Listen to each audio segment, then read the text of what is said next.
Bismillahirrahmanirrahim. Alhamdulillahirabbil alamin wassalatu wassalamu ala asyrafil anbiya'i wal mursalin wa ala alihi wa sahbihi ajma'in. Amma ba'd. Assalamualaikum warahmatullahi taala wabarakatuh. Jadi alhamdulillah, setinggi-tinggi kesyukuran kita panjatkan kepada Allah Subhanahu wa taala pada hari ini dapat lagi kita bersama-sama di dalam majlis bicara ilmiah, insya-Allah. Jadi tuan-tuan, tajuk yang kita bawakan pada hari ini adalah tajuk yang digembar-gemburkan, keadaan, suasana, situasi yang berlaku di tanah air kita sekarang ini, tuan-tuan, ya. Kalau kita lihat keadaan di sebelah pantai barat, ya, kalau kita fikir mungkin bila dah sampai November, Disember, Januari dan ke atas ni, kawasan yang kebiasaannya dilanda musibah ataupun dilanda bencana ini di sebelah pantai timur. Tapi lain situasinya pada tahun ini, tuan-tuan. Allah Subhanahu Wa Taala telah membalikkan situasi daripada pantai timur sekarang ni dibalikkan ke pantai barat. Allah Taala menjentikkan hati kita, menjentikkan sanubari kita, ya, membalikkan keadaan daripada pantai timur terkesan ke pantai barat, ya. Tidak ada sesiapa yang menjangkakan, ya. Mungkin ada yang menjangkakan, tetapi tidaklah seteruk seperti mana yang kita hadapi sekarang ini. Ya, tuan-tuan, kalau tuan-tuan lihat gambar-gambar kita ataupun suasana bangsa banjir, keadaan kita tengok di Shah Alam ataupun di Hulu Langat ataupun di Kelang, keadaan Masya Allah, tabarakallah, tuan-tuan, ya, sangat menyayat hati, ya. Kalau tuan-tuan tengok bangsa-bangsa banjir ada di sebelah Hulu Langat, yang mana salah satu daripadanya kita melancarkan misi bantuan, ya, untuk membantu mereka yang terkesan dalam keadaan yang melanda pada masa tersebutlah, yang seminggu yang lepas. Kalau tuan-tuan lihat, tuan-tuan, barang, pakaian, isi rumah, tidak ada apa lagi yang boleh diguna pakai, ya. Kalau tuan-tuan pernah ataupun tertengok live Facebook kita tempoh hari, tuan-tuan, sangat sedih, tuan-tuan. Kami membantu membersihkan rumah yang ada di kawasan Hulu Langat tersebut, yang merupakan salah seorang daripada staf, dan juga rumah bapanya juga kami membantu melihat suasana di sana. Sangat teruk sehinggakan air melepasi paras kepala, ataupun dia rumah tu hapus, ya, tinggal bumbung sahaja semasa banjir berlaku. Kalau kita tuan-tuan boleh lihat pada skrin tuan-tuan sekarang ini, tuan-tuan, barang-barang yang telah pun dikeluarkan, yang diletakkan ataupun dilonggokkan di luar rumah. Contoh yang tuan-tuan boleh tengok dekat situ, kita ada tilam, almari, semuanya musnah, tuan-tuan. Jadi orang yang dalam keadaan yang ditimpa musibah pada masa tersebut, apabila melihat rumahnya, letih jangan nak cerita, tuan-tuan, letih tak terdaya macam-macam lagi. Pada hari pertama kena, hari kedua banjir belum surut, hari ketiga mereka mula mengemas rumah, dan hari keempat kami sampai untuk memberikan bantuan. Pada hari tersebut ada Haji Syarimi yang juga live semasa misi bantuan tersebut. Kalau tuan-tuan lihat pada video tersebutnya, cuci yang kami bantu membersihkan rumah. Kami kekuatan anggota seramai 13 orang pun, tuan-tuan, terasa teramat letih, ya, teramat letih. Kita datang pagi-pagi, kita bantu dekat rumah, kita bersihkan rumah mereka, angkat angkat baju, angkat tilam, angkat almari, angkat perabot, bawa keluar daripada rumah, dan kita cuci semua sekali, tuan-tuan.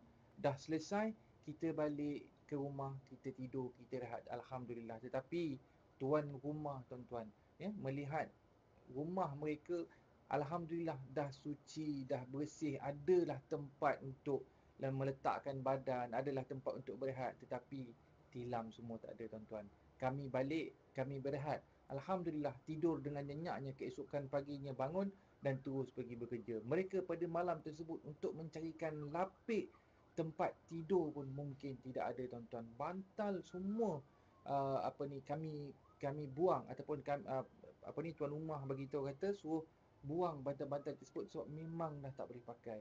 Jadi itulah, ya, kita kata kebesaran daripada Allah Subhanahu Wa Taala dan juga ujian yang Allah Subhanahu Wa Taala berikan. Jangan sekali-kali kita lupa, tuan-tuan, ujian yang Allah Subhanahu Wa Taala berikan ni Allah Subhanahu Wa Taala tidak akan memberikan ujian kepada hamba-Nya kecuali hamba-Nya mampu menerimanya. Jadi kita kena banyak-banyakkan bersabar.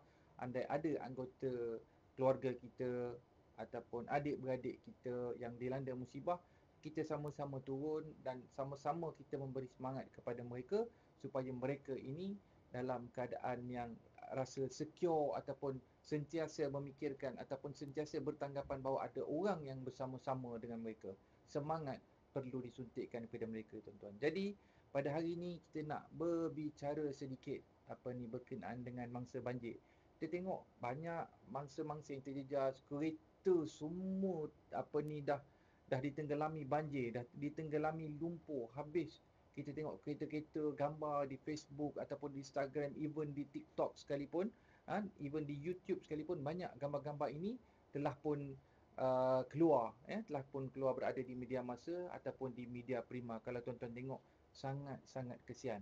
Jadi pada hari ini kita ingin membicarakan apabila kita kasihan, apabila kita sudah pun turun membantu mereka, membelikan alat kelengkapan. Contoh pada hari misi bantuan tempoh hari, kita memberikan penyapu, kita memberikan penyodok, kita membawa generator untuk keluarkan air, untuk membasuh dan sebagainya. Dan selepas daripada itu, mereka masih lagi memerlukan bantuan keuangan daripada kita. Saya menyeru semua rakyat Malaysia untuk sama-sama membantu mereka ini, untuk memberikan sedikit kelegaan kepada mereka supaya mereka dapat bernafas kembali untuk bersama-sama seperti mana kita sekarang ini bekerja mencari rezeki dan sebagainya. Jadi tuan-tuan, saya ada sedikit kupasan berkenaan dengan hukum memberikan zakat kepada mangsa banjir, ya. Soalan ini sangat meluas, ya. Orang duk bertanya, apakah kita bagi ini sebagai sedekah, adakah kita berikan ini sebagai zakat?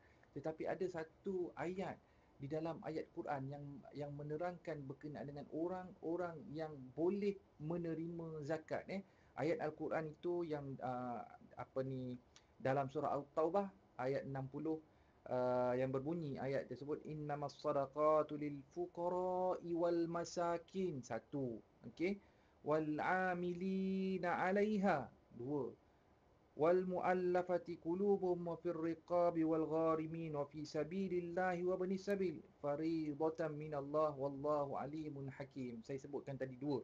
Okey, dia ada 8 semua sekali, ya. Kita tahu orang yang berhak ataupun orang yang boleh menerima zakat yang telah pun dikhususkan di dalam Al-Quran ataupun di dalam ayat ini sebanyak 8 golongan, ya. Golongan yang saya sebutkan tadi, al-fuqara'i wal masakin, orang-orang fakir dan juga orang-orang miskin yang pertama. Yang keduanya adalah wal amilin, orang yang menguruskan, ya, orang yang menguruskan harta benda tadi, harta-harta zakat tadi, amil. Dan yang ketiganya adalah muallaf, yang dijinakkan hatinya. Maksudnya tuan-tuan, orang-orang muallaf yang baru sahaja masuk Islam, tuan-tuan, ada kalanya mereka ini telah pun dibuang oleh keluarga, ada kalanya mereka ini telah dipulau oleh kawan-kawan. Jadi datangnya Islam pada masa ini, okey, memberikan sedikit ataupun memberikan zakat kepada mereka untuk menjinakkan hati. Bukanlah menjinakkan macam mana, tuan-tuan. Hidayah Allah Ta'ala dah balingkan ke dalam hati mereka, tetapi zakat ini adalah penguat semangat. Kalau kata dah dipulaukan kawan-kawan, rumah tak ada, dipulaukan mak ayah, rumah tak ada, rakan bersosial pun tak ada, maksudnya untuk mengisi kekosongan masa pada masa tersebut tak ada, kita hantar bantuan zakat dan kita hantar ahli-ahli karyah masjid dan sebagainya untuk membantu mereka, bimbing mereka betul-betul, ya, yang baru saja masuk Islam. Dan juga untuk orang-orang yang berhutang.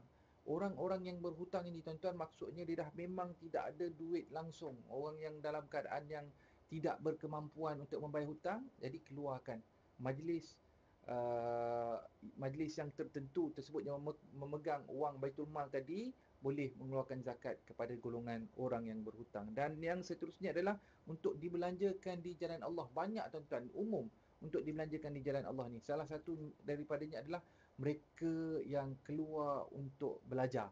Ya, mereka yang keluar untuk belajar ini juga adalah berhak untuk mendapat zakat, ya. Berjalan di jalan Allah, berjalan ilmu medik, belajar ilmu medik, belajar dan sebagainya, ini semua kerana untuk agama kita, untuk memperkembangkan lagi agama, dan juga untuk menggiatkan lagi para pelajar untuk meneruskan pelajaran mereka sehingga berjaya. Dan yang seterusnya adalah orang yang bermusafir di dalam perjalanan. Okey, orang yang bermusafir dalam perjalanan ini tuan-tuan juga tergolong dalam golongan orang yang membayar zakat. Dan yang terakhir sekali adalah untuk hamba yang hendak memerdekakan dirinya. 8 golongan ini adalah golongan-golongan yang layak diberikan zakat ataupun boleh mengambil duit zakat. Kalau kita tengok lagi tuan-tuan berkenaan dengan hadis, itu salah satu daripada ayat Al-Quran daripada surah At-Taubah. Dan datang satu lagi hadis yang mana hadis ini situasinya berlaku apabila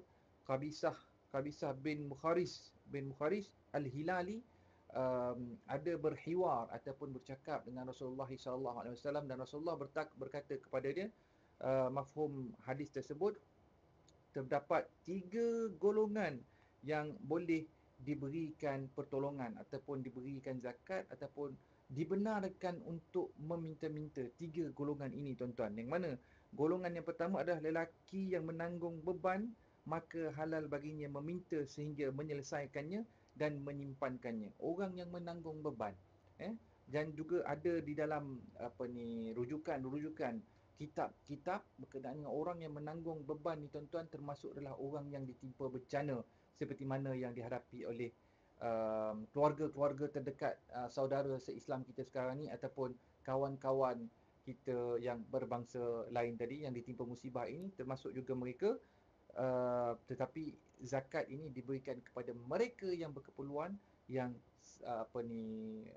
bersaudara dengan kita, ya, yang ditimpa musibah. Yang keduanya adalah lelaki yang ditimpa bencana sehingga binasa hartanya. Tadi pun yang kedua ini adalah lelaki yang ditimpa bencana. Rumah dia ditenggelami banjir, rumah dia terkena tanah runtuh, rumah dia terbakar, rumah dia dijilat api dan sebagainya, sehingga menyebabkan kerugian, sehingga menyebabkan tidak ada tempat lagi yang hendak dituju, iaitu tidak ada tempat tinggal dan sebagainya. Mereka ini layak diberikan zakat, dan kita sama-sama seharusnya membantu mereka ini keluarkan zakat ke atas mereka. Janganlah kita dah pun bayar kepada Baitul Mal, biarlah Baitul Mal uruskan, tuan-tuan. Kalaulah kita melihat daripada sudut sebegini, tuan-tuan, kita tengok mangsa-mangsa banjir yang mengalami musibah, yang menempuhi musibah pada masa tersebut sangatlah ramai. Kesiannya, ya Allah, kalau kita tengok kan.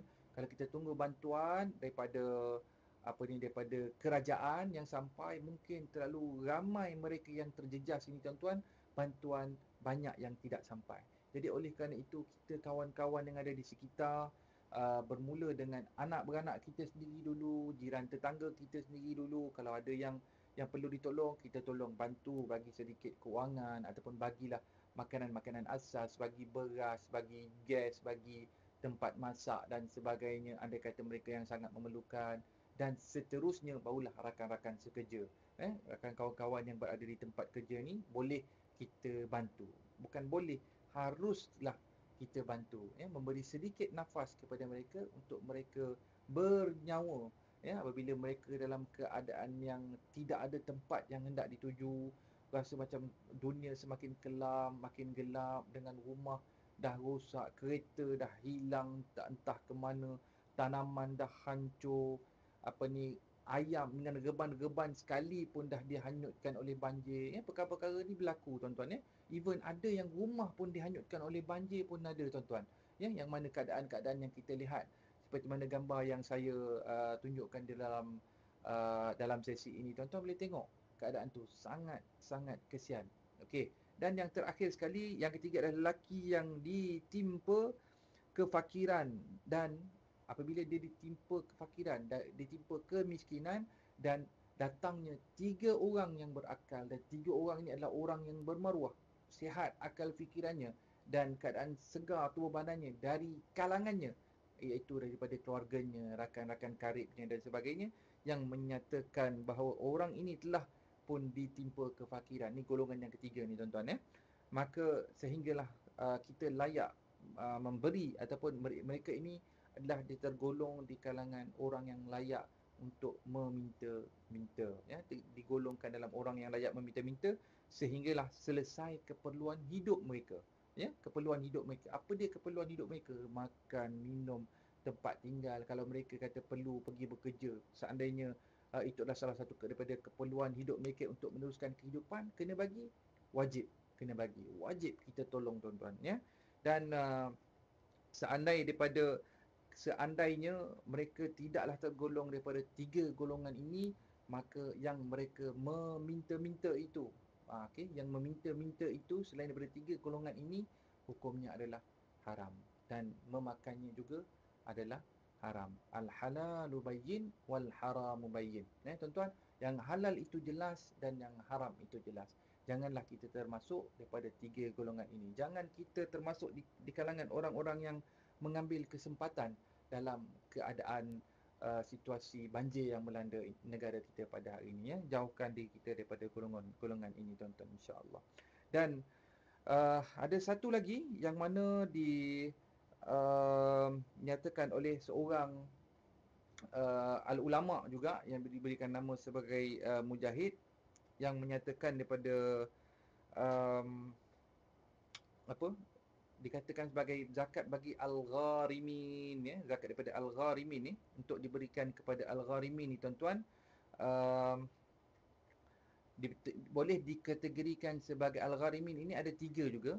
Yang pertamanya, yang ni pendapat daripada ulama yang lain, tuan-tuan, yang mana mereka yang hartanya dihanyutkan oleh banjir ataupun bah, mereka yang ditimba kebakaran yang menyebabkan musnah hartanya, mereka yang mempunyai tanggungan dan tiada baginya harta untuk diinfakkan kepada tanggungannya. Jadi keseluruhan yang saya sebutkan tadi, yang saya bacakan tadi, tuan-tuan, adalah bertumpukan kepada mereka yang dilanda musibah, ya, kebakaran rumah, tanah runtuh, rumah mereka tanah runtuh, banjir besar dan sebagainya. Mana musibah-musibah bencana alam yang terjadi sekarang ni mungkin tak sampai dekat Malaysia, gempa bumi dan sebagainya, ribut taufan, ya, termasuk di dalam bencana-bencana alam yang melanda dunia. Jadi golongan-golongan ini, tuan-tuan, termasuk di dalam dikategorikan sebagai al-gharimin. Itu adalah pendapat daripada al-ulama Mujahid, ya.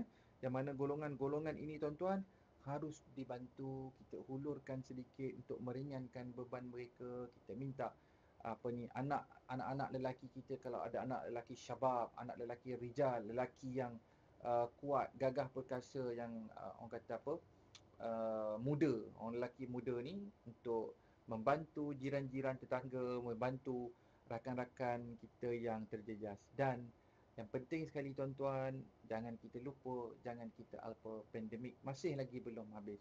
Walaupun kita berpakat-pakat untuk pergi tolong menolong satu sama lain, jangan lupa amalkan penjarakan. Jangan lupa sentiasa memakai face mask, ya. Tuan-tuan, kalau berada di luar kawasan lapang itu, bolehlah buka sekejap untuk bernafas. Andai kata di tempat tertutup, tahanlah sedikit, pakailah face mask. Kita faham face mask itu kadang-kadang membuatkan kita lemas, lemas nak bernafas, tetapi pakailah untuk kesejahteraan. Kerana apabila kita selesai membantu mereka, kita akan balik ke rumah. Dan COVID-19 bukanlah memilih golongan yang baik, bukanlah memilih golongan yang jahat, tetapi dia pukul rata, tuan-tuan, ya. Pukul rata. Siapa yang ada dekat situ, siapa yang berdekatan dengan virus tersebut, orang tersebut akan dijangkiti. Tambah-tambahan lagi, tuan-tuan, keadaan sekarang ni varian Omicron, yang mana semakin lama semakin ramai yang telah pun dijangkiti oleh virus ini, tuan-tuan. Sama-samalah kita bendung perkara ini daripada terus berlaku. Bukan bermula daripada orang sebelah, bukan bermula daripada awak, kamu, dia, orang sana, orang sini, tapi bermula daripada diri kita. Bermula daripada saya. Sayalah yang harus menjaga penjarakan sosial. Sayalah yang harus memakai mask. Sayalah yang harus menjaga semua SOP-SOP yang telah pun diberikan oleh kerajaan. Kerapkan membasuh tangan, sentiasa menjaga keluarga kita. Apabila pulang ke rumah, terus mandi, buang pakaian dan basuh pakaian tersebut. Jadi insya-Allah, tuan-tuan, saya rasa sampai di sini saja, tuan-tuan. Semoga apa yang saya sampaikan kepada tuan-tuan tadi berkenaan dengan mangsa banjir, berkenaan dengan SOP COVID-19 tadi dapat kita renungkan, dapat kita amalkan dan dapat kita sampaikan kepada mereka yang tidak dapat yang tidak berada di majlis ini, insya-Allah. Kita jumpa lagi di masa hadapan, tuan-tuan. Wabillahi taufiq wal hidayah. Assalamualaikum warahmatullahi taala wabarakatuh.